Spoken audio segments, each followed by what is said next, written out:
Welcome to another episode of Blood Knight Reacts. Today I'm reacting to a video called Boomers Killed Dating, but they didn't do it alone. The timeline of the dating collapse part 2. I haven't seen part 1, so let's see what part 2 says. Watched a few minutes of this video and yeah, it's interesting. So let's get into it.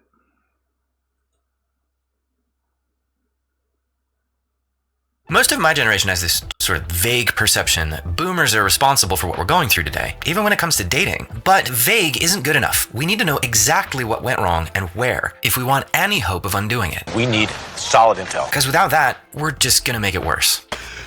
I'm gonna look like a fool! So last time in this series, we looked at how industrialization and the occult origins of feminism had their influence. Today, we're moving ahead to see what role the boomers and Gen X played in shaping our current dating meta. Now, to understand boomers, we need to look at their parents and the environment. I gotta look up part 1 of this video. Interesting. Called Origins of Feminism. They grew up in first. So let's head back to the start of the modern era. This is the exact opposite of the harsh, terrifying pre-modern world where we started our journey. Because after the war, things are great. This might even be the best time to be alive, ever. Certainly the best time to be dating. Remember, Largest economic boom in history. Boomers lived through it, folks.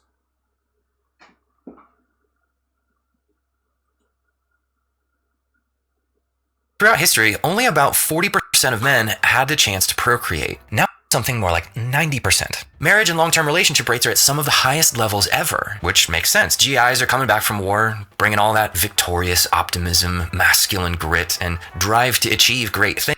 They're bringing over some European pussy too. I wouldn't blame them, especially for that period of time. I wouldn't blame them. Things with them. Couple that with how heroic these men seemed to women, and these guys have absolutely no trouble dating or finding high-quality wives. Now, that's not the only reason dating is easy for them, though. They also come back to a relatively level playing field among men, not just with masculinity, but economically as well, thanks to a massive wave of prosperity that was pretty evenly spread out through a healthy. Yep. Largest economic boom in history. Middle class. At this time, you could buy a house with the average baker or milkman's salary. A laughable idea today. That's fucking insane. Like, your basic salary back then, you could afford a house. Fucking insane. That'd be like someone on minimum wage being able to afford and buy a house in this day and age. Yeah.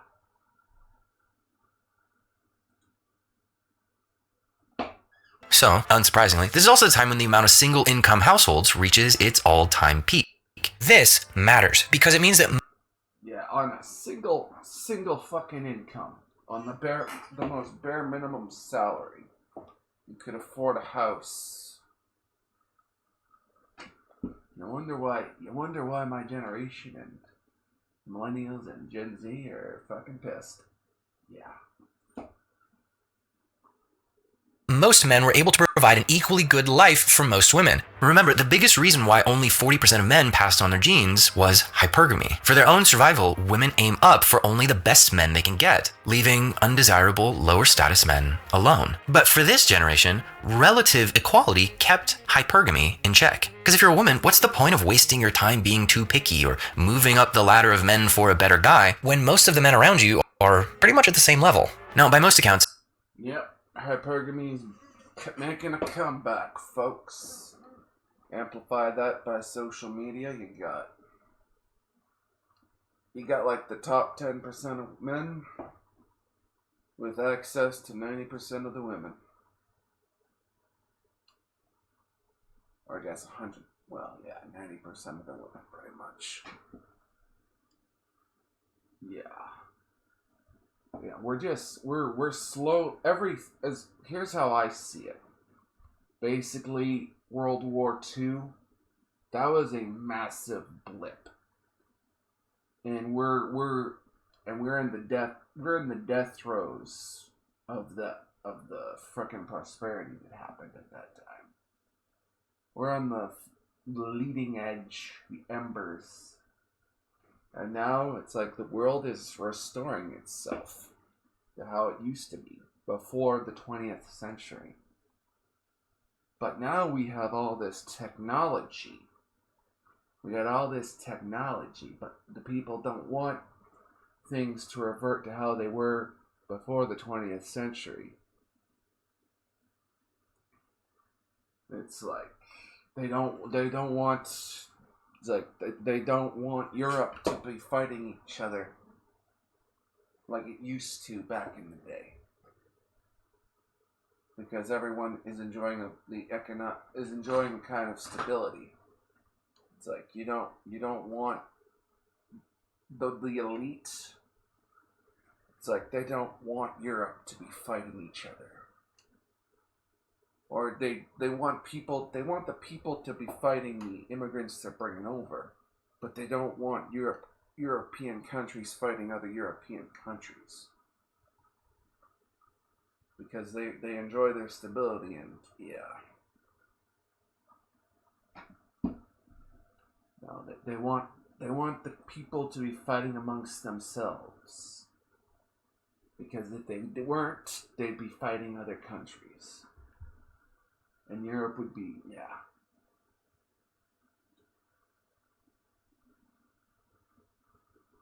So people are fairly happy during this time. I mean, they didn't call it happy days for nothing. But the industrial era norm of men leaving the home for work is starting to have a strain. Yeah, if you ever want a good view into the boomer mindset, look up the show Happy Days. Throw that on for a watch. I believe it was, I'm not sure when Happy Days was made. I think it was like the 70s. But yeah, but the boomers and whatnot, they were nostalgic for the 50s and whatnot. And Happy Days came out of that, if I'm not mistaken, but I could be mistaken.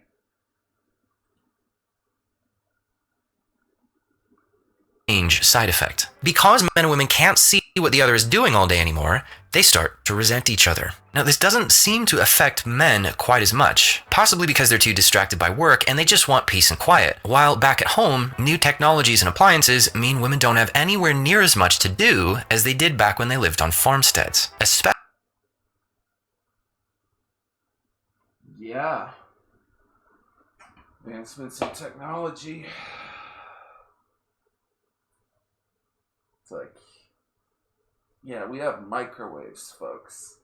Can you imagine taking a microwave back to like the 40s and just say, hey, you can take these you can take these already ready-made meals, put them in the microwave for X amount of minutes.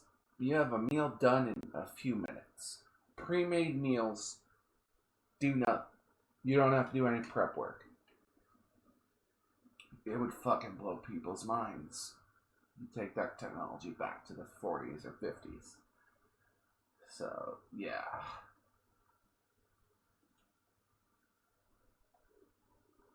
Especially once the kids are gone at school most of the day. That means they're bored. Now again, we could just leave it at that, but there's also an empathy gap widening that will have consequences for the rest of this video, so it's worth a deeper dive. Yeah, school and education. From what I understand, it's like the modern school system, it was designed at like the turn of the century, and it was specifically built to pump out factory workers, pretty much. Like everything was modeled to after like the late 19th century factory work.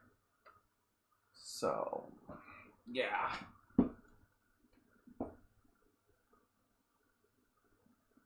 Not really conductive to education, because my experience, it's like in elementary school, it's like I didn't do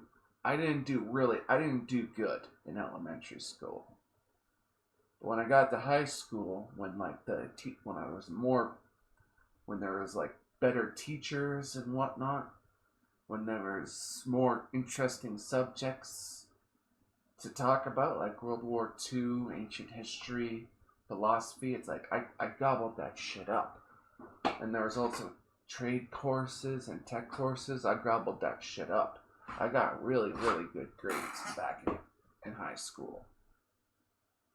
Which, yeah, mostly because the teachers are good teachers. I lucked out. And the topics were interesting. So, yeah. Here's an example. Have you ever seen a woman get angry with her husband for forgetting to take out the trash when he just got home from a 60-hour work week? Well, you could easily argue this is because men and women perceive the world differently. Men see objects and concepts like cause and effect as the most real things, while women perceive emotions to be reality. What she feels. It's like, yeah, you just got home from 60-hour work week. And you didn't take out the trash. It's like you're fucking pinned. You're half pinned. You're tired as all hell, and yeah. Of course some things are gonna slip.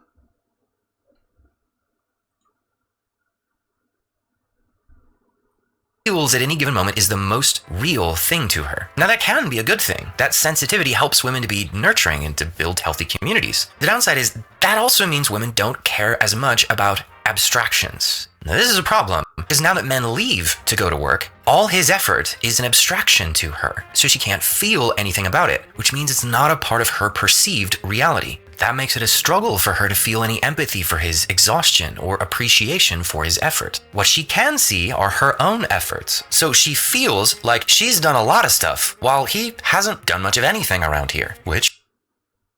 Yeah, you couple that with like the time-saving technology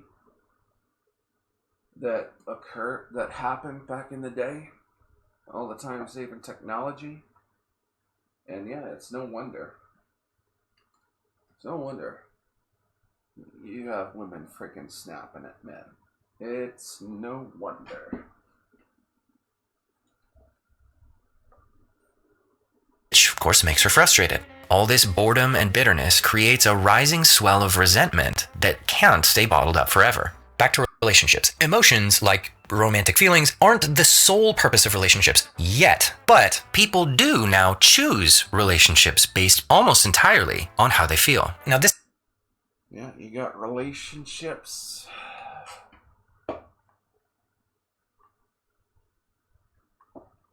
We got relationships based on feelings, folks. Not out of necessity. So it's like basically back in the day, it's like women would choose this better man, the high-paying man. That man would have the pick of the women, and you'd have more women settling.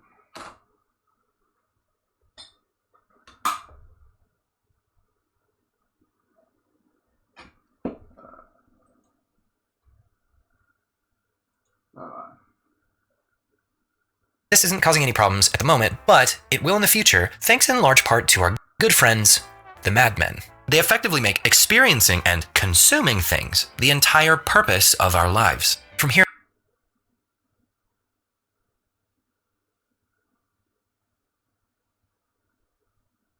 Oh, yeah. This is your brain when you're struggling to focus. And this is your brain when you're in the zone. But getting in the zone. Fucking ads. From here on out, relationships will slowly become more and more about consuming and using humans for satisfaction, rather than mutually beneficial survival arrangements. Okay, moving on to the 60s. Things are changing. If you remember, back in pre-modern times, people were dirt poor, so they couldn't lie to themselves about how the world works. Consequences would slap you in the giblets if you did. But now, thanks to the massive prosperity built by the men who fought World War II, their kids, the boomers, grow up in the biggest bubble of wealth the world has ever seen, which allows them to believe kinda whatever they want, do whatever they want, and punt the consequences down the road to future generations. And my goodness, did they make some decisions. First, they adopt a new core belief that says that how people feel matters more than objective reality. Now, if your feelings told Yep. It's like today, in this day and age, it's like, in this day and age,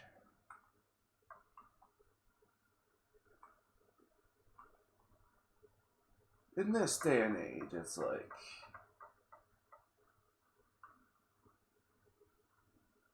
in this day and age, it's like you got people, it's like they don't feel like they're in the right gender and whatnot. So they gotta basically make it everyone else's problem. A lot of that going on this day and age.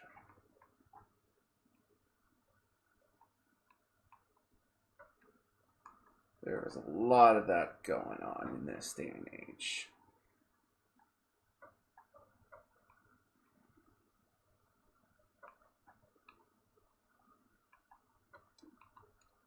It's like if you don't feel like you're in the right gender, you can basically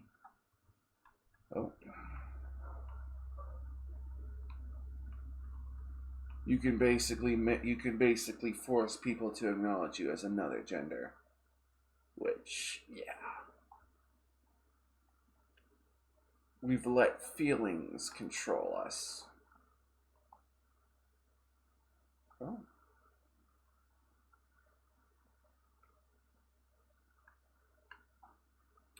Alright.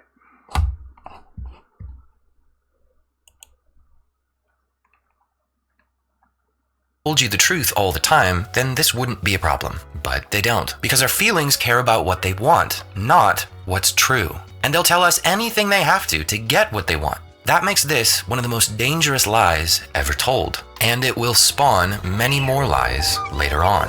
Next up, they attack their parents' traditions and chip away at the cultural norms holding society together because they see themselves as prophets.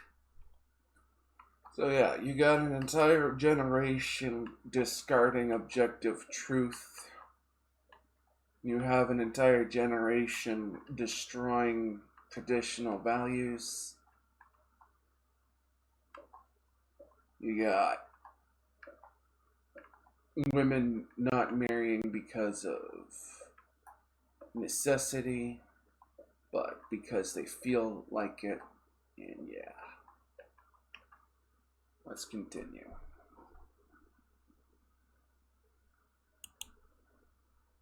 Who will save the world from the soulless and heartless machine their parents built for them. And the biggest of these norms is male leadership. You guessed it, feminism comes roaring back with a vengeance, and all that boiling resentment from the last decade finally explodes. Now, my people, Christians, begin to notice feminism. But because they unconsciously accept the feminist premise that your power is your worth, many begin to soften or remove teachings on male headship to make Christianity more palatable to the feminist worldview. They don't seem to realize that, for one, they're basically saying that God made a mistake, and two, they're reinforcing the premise that you need something more than just to bear God's image or be his child to be satisfied and valuable. Now, there are men and women who push back against this, but since even conservatives fail to spot the feminist premise that your power is your worth, they don't understand why everyone feels like male leadership is demeaning to women in the first place. They just keep stubbornly saying that men should lead because the Bible says so, and that's that. So they alienate their opponents. It's like, I'll tell you why men should lead. It's like, if you ever worked in a workplace with a lot of women, as a man just watching that, it's like, yeah, there's a shitload of drama that goes on. There is a shitload of drama that goes on. And it's like guys, it's like we can like put our feelings aside and work with people we don't like, you know.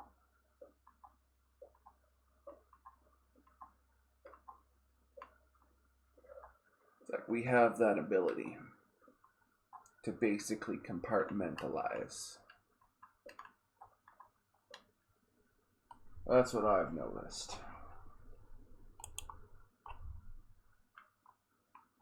And lose the battle for people's hearts and minds without understanding why. Let's check in on dating again. How's it going? Well, I mean, the economy is still going strong, home ownership rates are going up, and income is still fairly equal with a strong middle class. So, since average women still have little reason to aim up or move up, relationship and marriage rates continue to stay very high. This little reprieve from hypergamy allows everyone to believe that it doesn't exist anymore, which is a huge relief as far as they're concerned. Nobody wants to believe it anymore anyway. Hypergamy is a very uncomfortable discussion. And not just for women who don't like how it makes them look, men don't want to.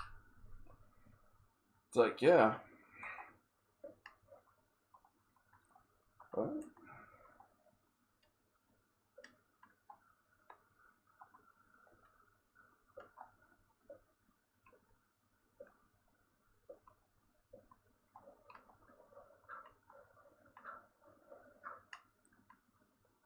I do believe I have found a mine.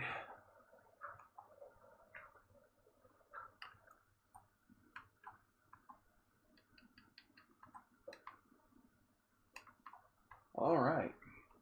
Because, yeah, hypergamy, it's like, it's basically women going after the top guys, and a lot of guys getting left out as a result.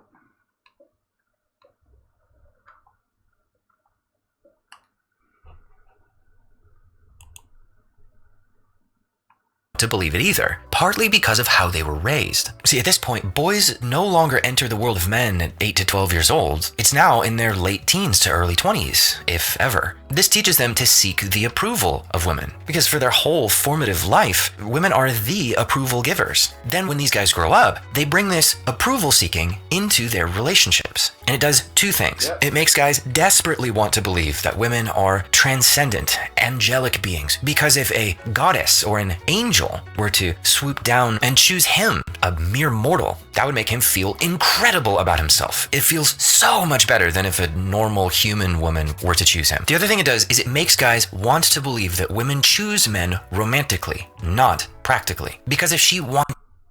No, you got women, you got simps out there. It's like, that's what simps are, basically. They're basically just seeking women's approval, and they'll bend over backwards for it.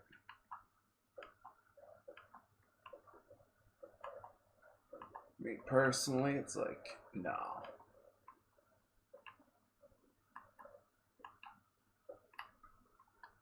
It's like, to get me to simp, you need a very special kind of woman. It's like, this woman better be a 10 out of 10, or no, I ain't simping.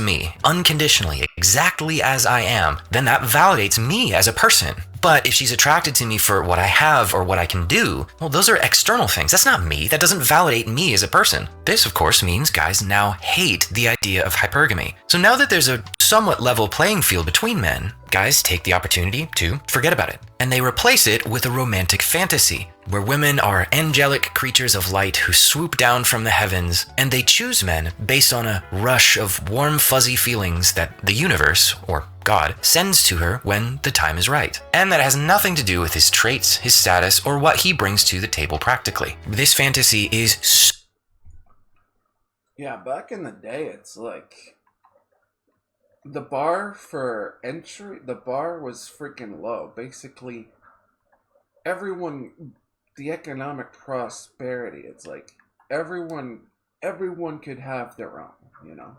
They could make shitloads of money. The money went further. And yeah.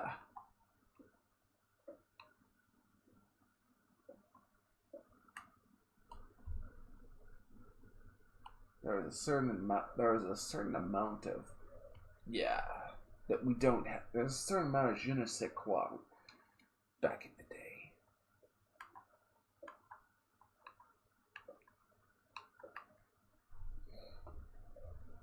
I don't know. I don't know where I was going with that thought. so intoxicating, it gives women a huge amount of emotional leverage over these men. Because if she were to ever, say, I don't know, withhold her approval or shame him, he would fold faster than a modern church pew. But that would never happen, would it?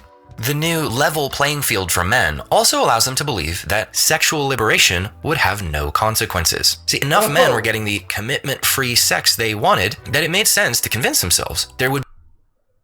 Oh, yeah. Yeah, you got you have the uncoupling of sex from reproduction. Now, me personally, it's like, I don't date. But if I ever encountered a woman, it's like, she said, oh, I'm gonna wait till marriage for sex. It's like, me personally, it's like, I'd say to her, it's like, okay. But it's like, after we're married, after we're married, do I get sex anytime I want? It's like, yeah. But no, yeah, if I was dating and I encountered a woman who said, it's like, oh, I wait till marriage, it's like, okay, but if I wait till marriage, am I gonna get sex anytime I want? And yeah, if she says no, it's like, well, no. Well, you just disqualified yourself. But let's move on.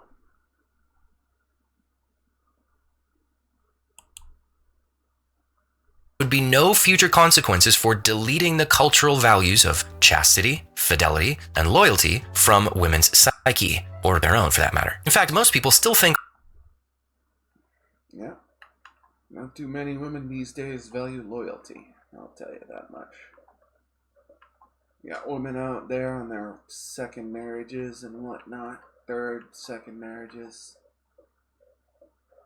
And I'll tell you, it's like those men, they're probably alright men. They just ended up getting shacked up with a fucking bitch. Most of the time.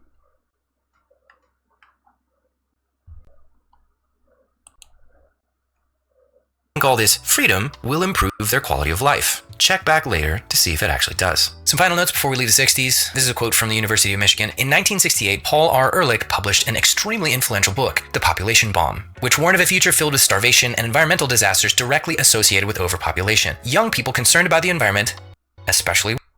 Yeah, I should also, it's like, they also should mention, it's like, back in the day, it's like everyone thought it's like the world was gonna end. Like it was a real possibility that the Soviet Union and the United States would start throwing nukes at each other.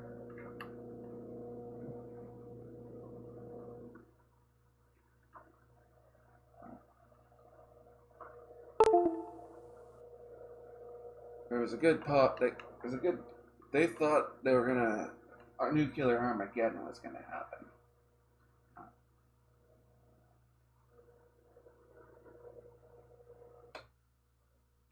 Like, yeah, they thought nuclear Armageddon was gonna happen, so they were living life like they thought everything was gonna fucking end.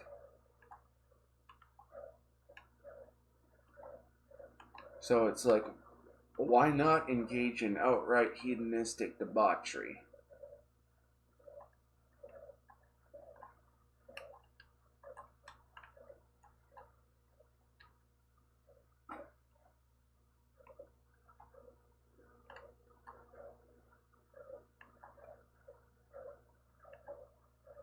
What the fuck?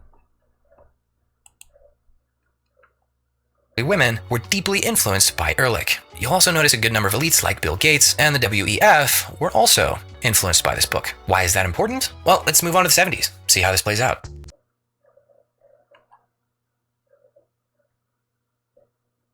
If Connor McDavid and Connor Bedard had childhood ambitions to become architects, CIBC would work with them every step of the way. Or if they wanted to be mechanics, we'd have a personalized plan. Just like we'll have a plan for your ambitions too. CIBC, ambitions made real.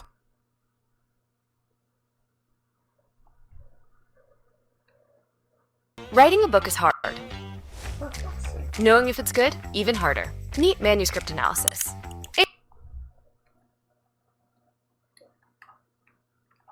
Fucking hell, come on. environmentalism begins its rise to popularity. What does this have to do with dating? Well, thanks to the population bomb, people now believe there are too many humans and that we should prioritize the planet over people. This logically leads to one place: get rid of the humans and stop them from having babies. Now, since dating and marriage leads to babies, it makes sense that some people won't want dating and marriage to go smoothly anymore. Now, complete coincidence, no-fault divorce laws are passed for the first time in California by none other than our Republican Lord and Savior, Governor Ronald Reagan himself. Divorce rates immediately skyrocket, with women doing most of the leaving. Whoops. Now, this will be justified by feminism, saying that these are all abused women finally being liberated from their tyrant husbands. But it's like, yeah. It's like, no fault divorce. Literally, that's the one thing that's fucked our society. It's one of the one things that's fucked our society, folks. One of the one things that fucked society.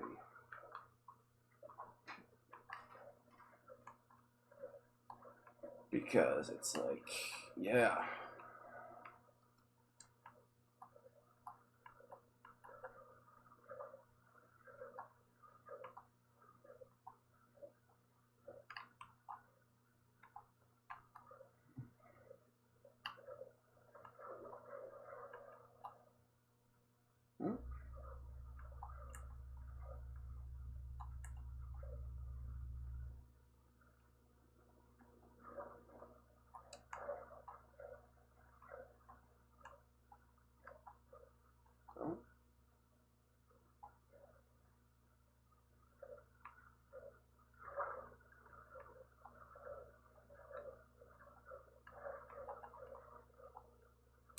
I'm gonna have to do some exploring. But no, it's like,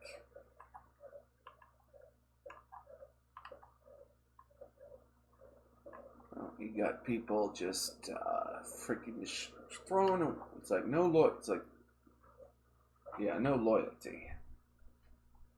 I got distracted. But again, the data doesn't support this. However, these new divorce laws give distinct monetary advantages to women, essentially meaning it's now profitable for women to break the marriage contract. The government also takes a cut of all alimony and child support payments, so it has a permanent incentive to never fix the problem. Now, on the bright side, marriage rates are still relatively high at the moment. Oh yeah. You got a government that profits from divorce, takes their cut of the alimony and child support. And it's like, if you're the government, it's like, why would you ever cut off such a revenue stream? Now, I don't know how things work in Canada, but if the government doesn't take a cut of the child support, I would be surprised.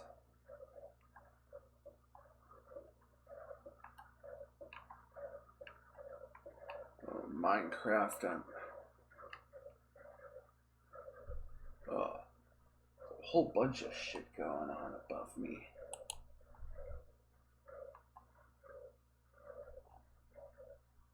Largely because dating still works. It's easy-ish. Most men have no idea why it's easy, though. They just sort of assume, well, that's just how it works, right? Men like women, women like men, and they get together and it just works. It just happens, right? What they don't realize is that they're still riding a wave of wealth and old cultural norms. They haven't destroyed all of them just yet. They are working on it, though. Around this time, the women who led the rebel charge against men are now settling into married life with men. And it's a zesty combo. See, in pre-modern times, it was wise for you as a woman to respect your husband because you depended on him for protection. But now that men have made the world safe and comfortable, these ladies don't need to respect men anymore. And it shows. Many are still bitter and resentful, and they've been trained to believe that restraining any of their feelings is repression. So women are... Yeah. It's like, why? It's like, if you have, it's like you have every incentive. It's like, if you're a woman, it's like, why would you respect a man? Why would you? It's like you're it's like you're incentivized to destroy. If you get into a marriage and relationship, it's like you're money wise. It's like you're incentivized to destroy. It's like you have an incentive to destroy him, and you can just keep going man to man doing that. So it's like, why be loyal? So, yeah.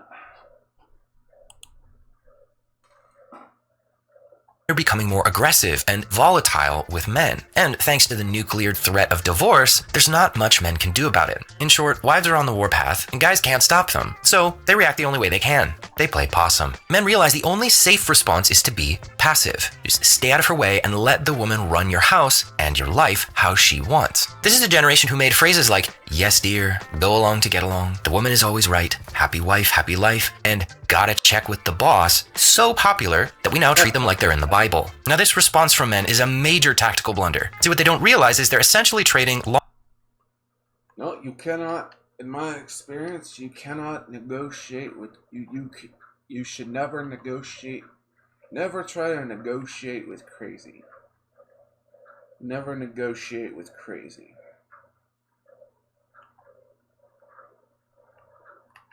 Never negotiate with it.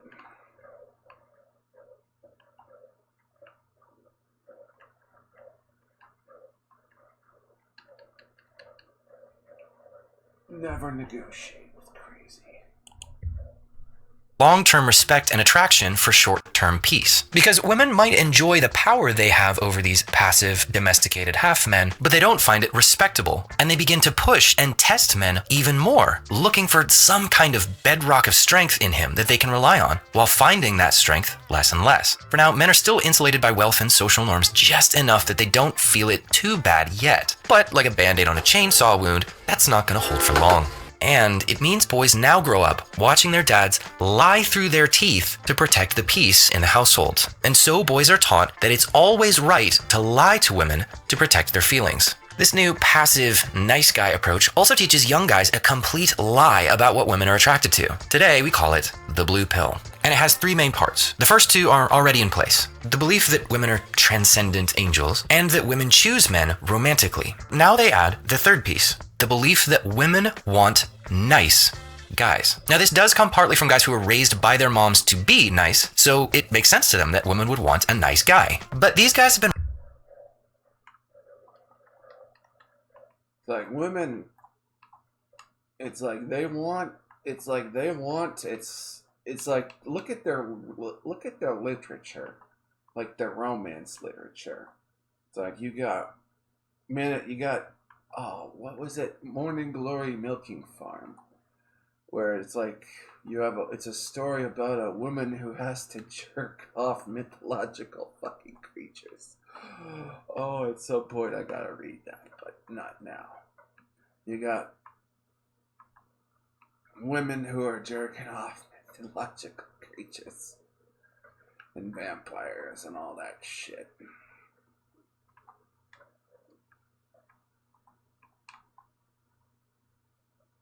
Oh.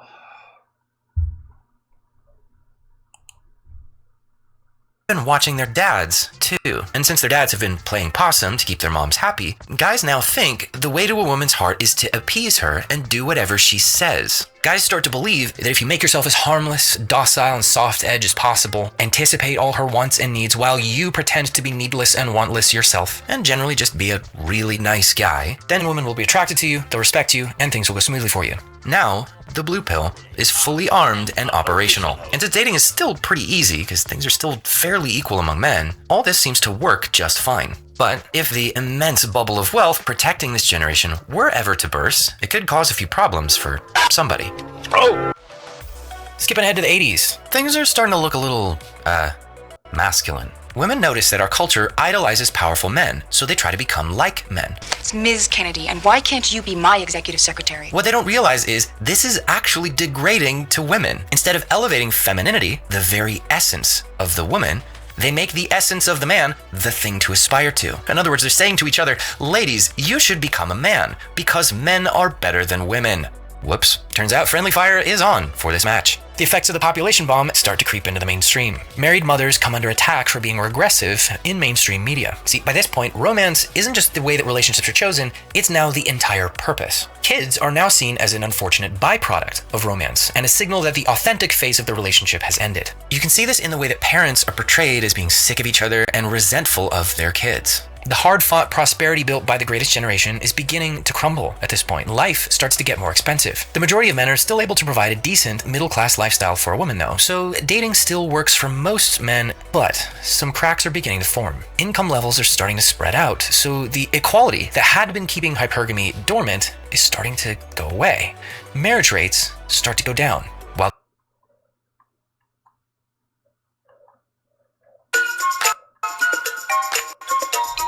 What kind of stress are you experiencing thinking about AI?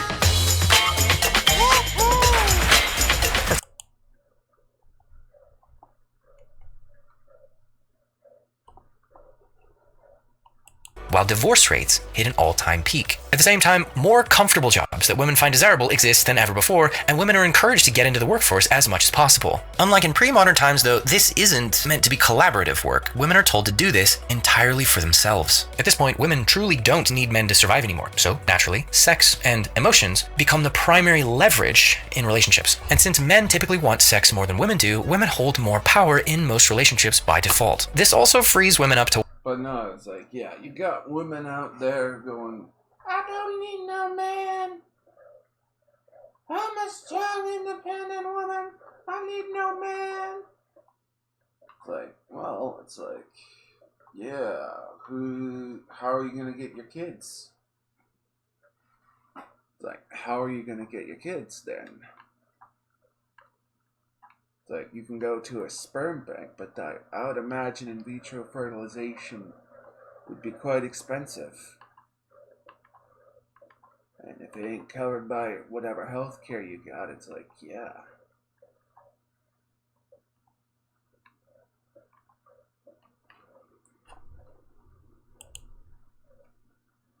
weaponize shame as a shock collar to keep men in line without any consequences. Oh yeah, and our favorite lie from the 60s, that feelings matter more than truth, is starting to have another effect. See, people now believe that if you upset someone, you are harming them. As you could probably guess though, this really only goes one way. Since everyone feels like men bear all this guilt for oppressing women forever, people feel like it's morally justified to treat men like their feelings don't matter. It's justice, we're balancing the scales. While that same... Yeah. Not so much it's like men were oppressing women, it's more like, it's like we were just keeping the crazy at bay, you know. Like we were keeping the lunatics away from running the asylum, as I'd put it. So, yeah.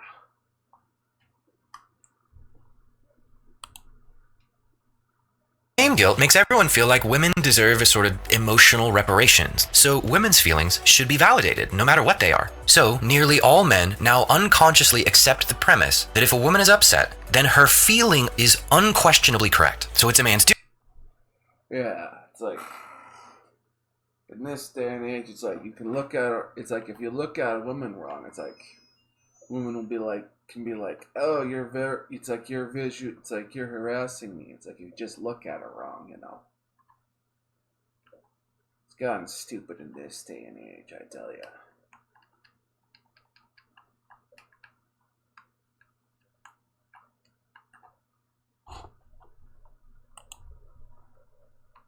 Duty to anticipate and avoid making a woman upset. And if she does get upset, then he must appease that feeling and make it go away, no matter what it takes. In practice, that means that women's feelings are now the final authority in the home. This also creates a spiral, which makes women even less emotionally resilient because no one can challenge them anymore. Even pastors who regularly pummel men from the pulpit about all the things they get wrong can't say anything negative about a woman or women's behavior. So you put all this together, women now have all of the legal, social, and emotional leverage in the home and in every institution, including the church. And all this leverage is so powerful because it's now baked into our modern sense of morality. It feels morally wrong for anyone to challenge, rebuke, or exert authority over a woman, even if the situation calls for it. Since nobody wants to feel like a bad person, no one can criticize them for the way they use this leverage without paying a heavy social and emotional cost. So at this point, women are like agents in the Matrix. We are survived by hiding from them, by running from them. But they are the gatekeepers.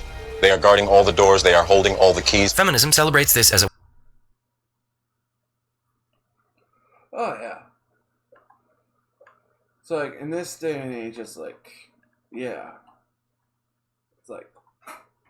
It's like you can go up to a woman, it's like, you can ask her out on a date, and she can whip out her cell phone and just make a video recording of you. And you can get shamed and demeaned on social media. Just for trying to ask out a girl on a date. Hell, I saw this one video. It's like, this guy is on a walking path. It's like this girl has her phone out. It's like, this guy's on the walking path behind her. It's like, the girl's like, I think this guy is following. It's like, no shit, I'm following you. I'm on a walking path. This path goes from this direction to this direction. I don't know if it was a skit, but if not, oh, it was freaking hilarious.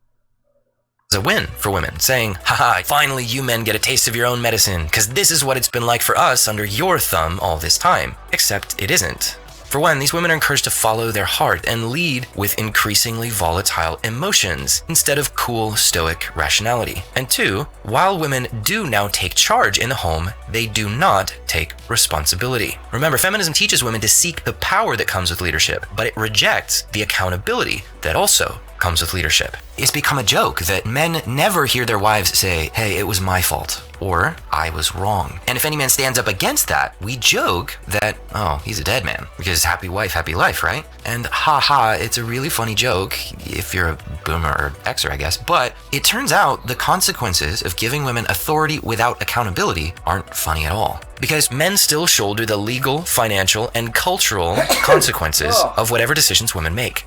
Stay tuned to see how this plays out. Let's check back in on Christians. Right about now, Christians are saying to themselves, man, it's a good thing we're immune to all of this. Because sure, yeah, secular women behave that way, but our women would never do any of it. Oh, no. The thing is, it's like, yeah, the laws are in place. It's like for divorce. It's like, yeah, Christian women aren't immune.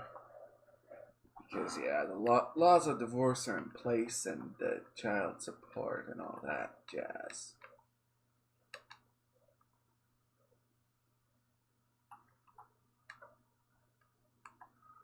Yeah, I keep... Alright. That, except that many of them do. Even the most spiritual of Christian wives still can't help but weaponize shame and withhold sex from their husbands to get their way. And even pastors won't call them out on any of this. They don't want to risk saying anything that would offend their own wife at home. Because at this point, let's just say it, men are afraid of women. In fact, in practice, many are more afraid of women than they are of God. So men have nowhere to go for support, while the worldly behaviors of secular women creep into the church more and more because no one holds women accountable. Okay, 1990s. Parents get paranoid about the dangers of outside, so they shut their kids indoors and start calling the cops anytime they see a kid unattended. For boys especially, this takes away their chance to practice making choices, navigating the world, and solving problems on their own, which dampens their decision-making confidence. This is just one example. The growing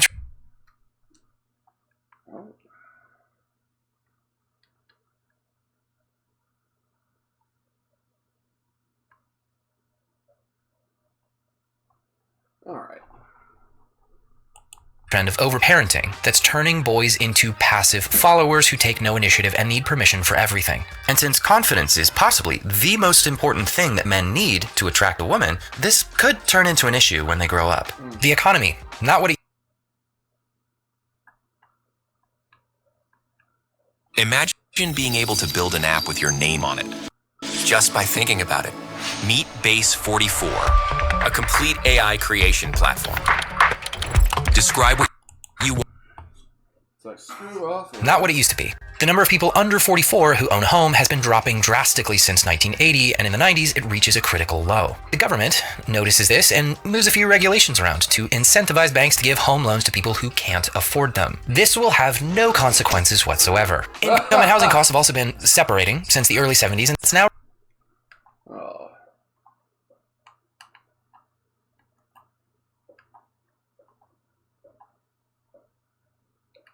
Oh, man.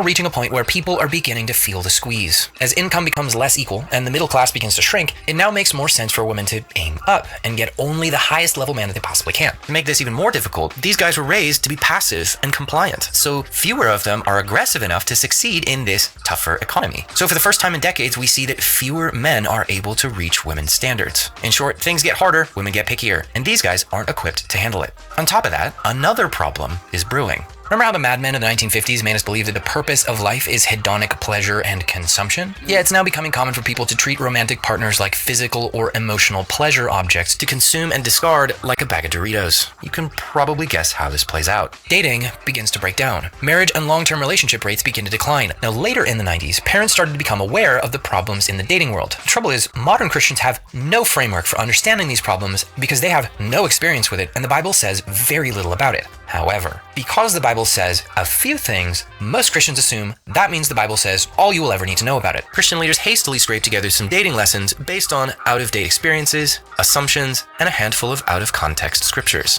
What they definitely don't base it on is any recent experience or evidence. This could turn into an issue later on. Now, in the late 90s, a narrative arises among Christians that dating itself is the problem. Because with all of its get-togethers and breakups, it's thought that dating is essentially practicing divorce. So in response, the courtship movement begins, pushed mostly by Christian moms. Courtship is an idealized, romanticized version of Victorian-era courting, which transposed to the modern world ends up looking just like hanging out in groups and being friends with the opposite sex until the day you get married. This fails miserably for most people because it turns out most women are not attracted to men who treat them like friends. But thanks to the blue pill, no one can figure out why. This debacle speaks to a larger problem that's taken root. Remember, how women feel matters more than reality, and women hold all the levers, so all dating or relationship advice has to make women feel good before Christians will accept and teach it.